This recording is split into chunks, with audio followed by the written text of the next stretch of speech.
अस्सलाम वालेकुम dear students, कैसे हैं आप सब। उम्मीद है आप सब खैरियत से होंगे। So welcome to today's class of biology in which we are studying about the first chapter of biology which is introduction to biology.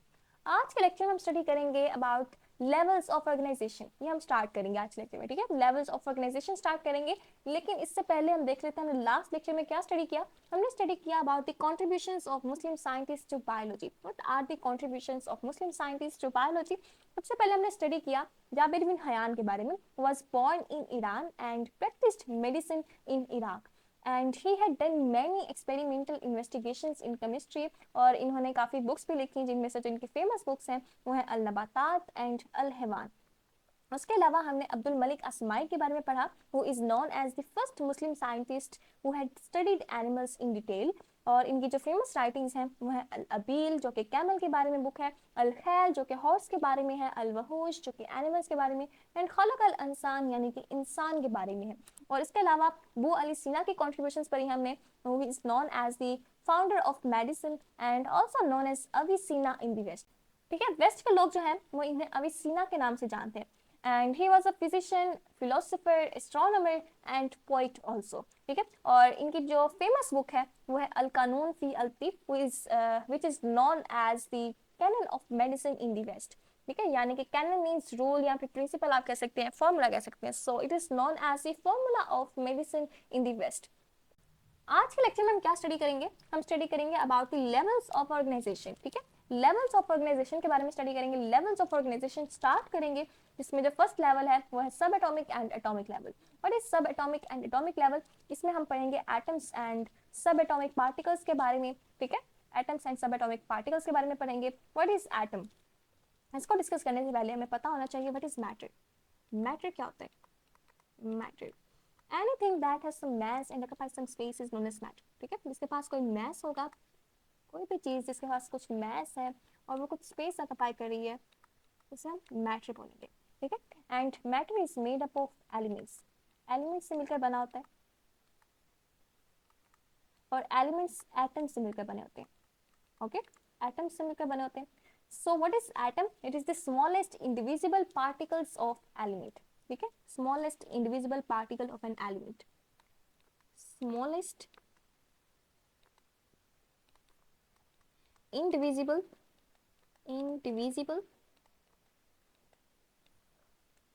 particle of an element। particle of an element। ठीक है, element जो है वो atom से मिलकर बना होता है, एटम से कंबाइन करने से। अब एटम की बात करें तो एटम आगे सब एटॉमिक पार्टिकल से मिलकर बना होता है। ठीक है, सब एटॉमिक पार्टिकल से मिलकर बना होता है, जिनमें से जो स्टेबल सब एटॉमिक पार्टिकल्स हैं, स्टेबल वो हैं electrons, protons and neutrons. Electrons,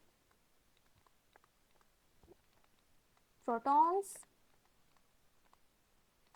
and neutrons. Neutrons, ठीक है। अगर आप इसके स्ट्रक्चर की बात करें, एटम के स्ट्रक्चर की, तो फॉर एग्जांपल हमारे पास एक न्यूक्लियस है ये, और ये उसके शेल्स हैं एटम्स के। ठीक है, तो यहाँ पर जो न्यूक्लियस है, न्यूक्लियस के अंदर मौजूद होते हैं प्रोटॉन्स एंड न्यूट्रॉन्स। ठीक है, दो सब एटॉमिक पार्टिकल्स जो हैं प्रोटॉन्स एंड न्यूट्रॉन्स, ये मौजूद होते हैं न्यूक्लियस में।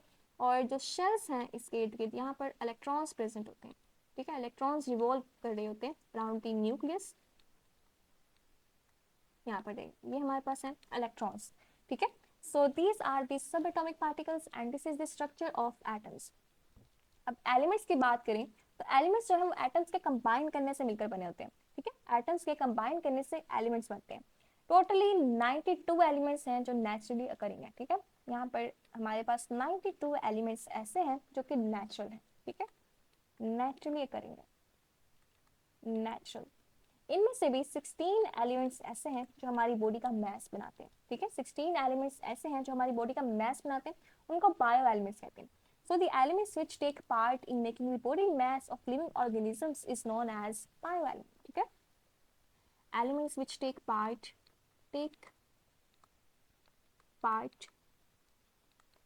in making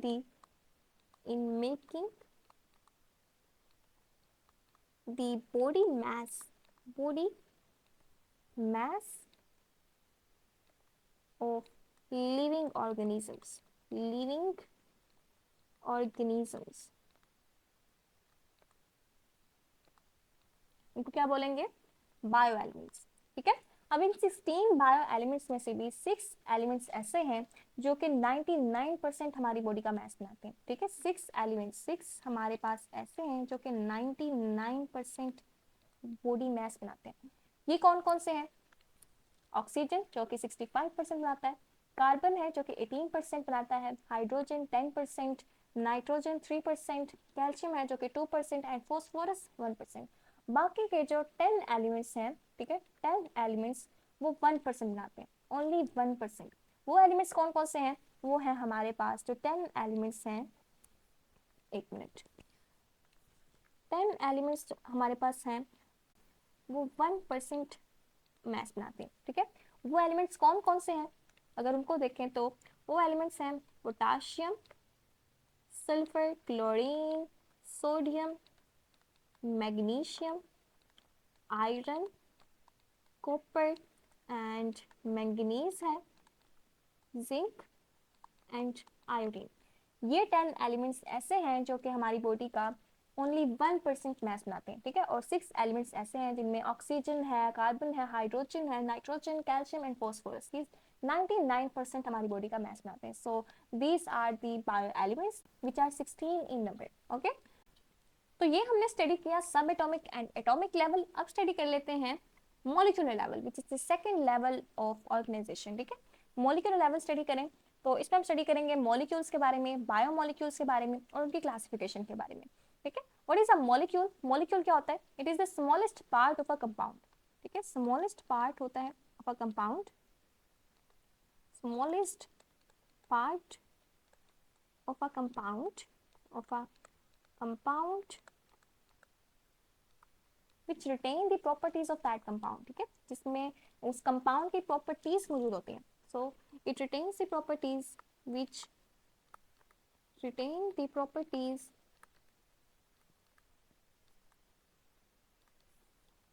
of that compound, properties of that compound।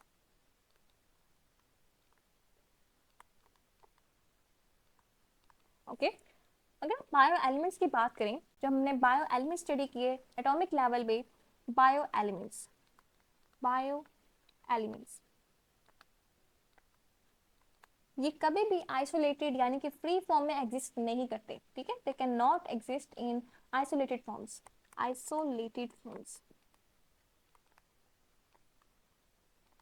Isolated forms में ये एग्जिस्ट नहीं कर सकते। That's why they will combine chemically, ionic bond बनाएंगे या फिर कोवेलेंट बॉन्ड बनाएंगे और एक न्यू पार्टिकल बनाएंगे जिसे हम बायोमोलिक्यूल कहेंगे। ठीक है, दे विल कंबाइन करेंगे आयनिक या फिर कोवेलेंट बॉन्डिंग के थ्रू, आयनिक या फिर कोवेलेंट बॉन्डिंग के थ्रू, कोवेलेंट बॉन्डिंग के थ्रू और एक नया पार्टिकल बनाएंगे जिसे हम बोलेंगे बायोमोलिक्यूल। ठीक है, अब ये जो बायोमोलिक्यूल्स होते हैं ना, ये हमारी बॉडी में काफी ज्यादा अमाउंट में पाए जाते हैं। ठीक है, there are a lot of number of biomolecules in our body. ठीक है, और इनकी जो कंस्ट्रक्शन होती है वो काफ़ी ज़्यादा कॉम्प्लेक्स होती है। ठीक है, कॉम्प्लेक्स कंस्ट्रक्शन होती है, उनके डिफरेंट टाइप्स ऑफ एलिमेंट्स से मिलकर बने हुए हैं। So that's why they have a complex construction. और अगर इनके अरेंजमेंट की बात करें बॉडी में, तो इनकी एक स्पेसिफिक अरेंजमेंट होती है बॉडी में, क्योंकि इन्होंने अरेंज होकर ऑर्गेनेलिज एंड सेल्स वगैरह बनाने होते हैं। तो इनकी जो अरेंजमेंट होती है वो काफ़ी ज़्यादा स्पेसिफिक होती है बॉडी में। That's why they are also known as building materials. Building materials भी आ जाता है इन्हें, बिल्डिंग मटीरियल्स, यानी कि इनसे आगे कंबाइन करने से हमारे पास ऑर्गेनेलिज एंड सेल्स बनेंगे। That's why they are known as building materials. ठीक है, सो अगर हम इनके क्लासिफिकेशन की बात करें, classification of biomolecules, they are divided into 2 types. ठीक है, 2 टाइप्स में डिवाइडेड है, micromolecules and macromolecules. Micromolecules, molecules and macromolecules, macromolecules। Micromolecules क्या होते हैं और मैक्रोमोलिक्यूल्स क्या होते हैं? अगर आप मैक्रोमोलिक्यूल्स की बात करें, they have high molecular weight, ठीक है, इनका जो मोलिकुलर वेट होता है वो हाई होता है, हाई मोलिकुलर वेट।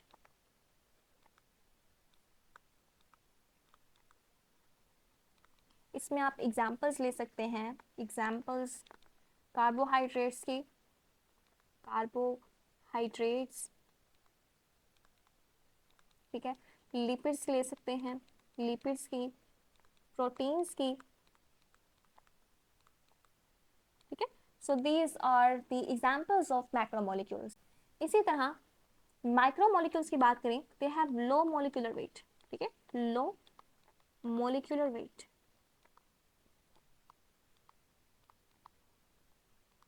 अगर इनके एग्जांपल्स लें तो आप इनके एग्जांपल्स ले सकते हैं, एग्जांपल्स में हमारे पास वाटर आ सकता है, वाटर एंड ग्लूकोज, ठीक है। So these are the examples of micromolecules. तो आज के लेक्चर में बस हमने यही स्टडी करना था। हमने स्टडी किया subatomic and atomic level, और उसके बाद हमने स्टडी किया मॉलिक्यूलर लेवल। एक बार हम इसको रिवाइज कर लेते हैं, हमने क्या स्टडी किया। हमने स्टडी किया subatomic and atomic level, जिसमें हमने एटम के बारे में स्टडी किया। What is atom? It is the smallest individual particle of an element. Element क्या होता है? जो कि एटम से मिलकर बना होता है, ठीक है। एटम्स कंबाइन करेंगे, एलिमेंट बनाएंगे। एटम के अंदर सब एटॉमिक पार्टिकल्स मौजूद होते हैं। जो स्टेबल सब एटॉमिक पार्टिकल्स हैं हमारे पास हैं इलेक्ट्रॉन्स, प्रोटॉन्स एंड न्यूट्रॉन्स, ठीक है। और हमने एलिमेंट्स के बारे में डिस्कस किया that elements are made up of atoms, ठीक है। एटम्स के कंबाइन करने से एलिमेंट्स बनते हैं। और हमारे पास 92 एलिमेंट्स हैं जो कि नेचुरली अकरिंग हैं, जिनमें से जो 16 एलिमेंट्स हैं वो हमारी बॉडी का मैस बनाते हैं। That's why they are known as bio elements, ठीक है। इन्हें बायो एलिमेंट्स कहा जाता है। Those elements which take part in making the body mass of living organisms are known as bio elements. उनमें से भी 16 में से 6 एलिमेंट्स ऐसे हैं जो कि 99% मैस बनाते हैं हमारी बॉडी का। कौन कौन से elements? Oxygen, carbon, hydrogen, nitrogen and calcium, phosphorus, ठीक है। ये 6 एलिमेंट्स 99% बॉडी का मैस बनाते हैं। और उसके अलावा कुछ 10 एलिमेंट्स, जो हमारे पास 16 में से 10 एलिमेंट्स हैं, वो 1% मैस बनाते हैं, ठीक है। और वो एलिमेंट्स कौन कौन से हैं? Potassium, sulphur, chlorine, sodium, magnesium, iron, copper, manganese, zinc and iodine, ठीक है। ये एलिमेंट्स 1% मैस बनाते हैं हमारी बॉडी का। उसके अलावा हमने मोलिकुलर लेवल स्टडी किया। What is molecular level? Molecules के बारे में हमने डिस्कस किया। What is molecule? It is the smallest part of a compound which retains the properties of that compound. यानी कि कंपाउंड जो है वो मॉलिक्यूल से मिलकर बना होता है, और मॉलिक्यूल कंपाउंड की प्रॉपर्टीज को रिटेन किए हुए होता है, ठीक है। इसके पास कंपाउंड की प्रॉपर्टीज मौजूद होती हैं। उसके अलावा हमने बायोमोलिक्यूल स्टडी किया, यानी कि जो बायो एलिमेंट्स हैं वो आइसोलेटेड फॉर्म में एग्जिस्ट नहीं कर सकते। They can not exist in isolated forms, that's why they will combine through ionic और कोवलेंट बॉन्डिंग, और पार्टिकल्स बनाएंगे जिन्हें बायोमोलिक्यूल्स बोलेंगे। और इनकी जो अरेंजमेंट होती है, इनकी जो कंस्ट्रक्शन होती है, वो काफ़ी ज़्यादा कॉम्प्लेक्स होती है, क्योंकि ये डिफरेंट टाइप्स ऑफ एलिमेंट्स से मिलकर बने हैं। So they have a complex construction, and इन्हें बिल्डिंग मटेरियल्स भी कहा जाता है, बिकॉज इनकी वजह से हमारे पास आगे ऑर्गेनेल्स एंड सेल्स बनेंगे, ठीक है। और इनकी क्लासिफिकेशन हमने स्टडी की। What is the classification of biomolecules? 2 types में डिवाइडेड है, माइक्रोमोलिक्यूल्स एंड मैक्रोमोलिक्यूल्स में। माइक्रोमोलिक्यूल्स एंड मैक्रोमोलिक्यूल्स क्या होते हैं? मैक्रोमोलिक्यूल्स जिनमें हाई मोलिकुलर वेट होता है, ठीक है, फॉर एग्जांपल कार्बोहाइड्रेट्स, लिपिड्स हैं, प्रोटीन्स हैं। और माइक्रोमोलिक्यूल्स यानी कि जिनमें लो मोलिकुलर वेट होता है, for example water and glucose. So आज के लेक्चर में बस हमने यही स्टडी करना था। नेक्स्ट लेक्चर में हम स्टडी करेंगे third and fourth level of organization, which are organelle and cell level and tissue level, ठीक है। So see you in the next lecture. Bye bye.